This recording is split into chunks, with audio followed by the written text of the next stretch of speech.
isang maulan na may bagyong araw, paghahanda ng ating mga pagkain.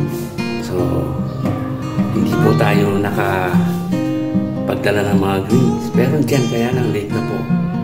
Pwede naman ako kumuha ng madre de agua, daon ng gabi, daon ng kasaba. Pero marami naman po yung gulay natin eh. Kaya itong fermented, kaya pwede na. Ito po.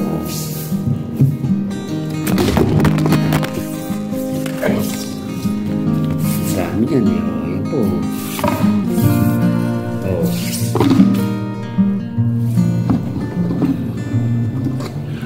Bali tatlong nalagyan. Oh. So, bali yun na lang po idagdag natin. Damihan natin ng kulay. Gusto nyo na yung fermented na yan. Malambot, masustansya. Dali po, nalaglag. Yun po. So, bali, maraming kulay ang ilalagay natin na fermented. Wala tayong greens. So, tsaka ihalo natin yung darak at tsaka yung commercial feeds. Konti na lang at nakakatipid po tayo talaga sa pagkain.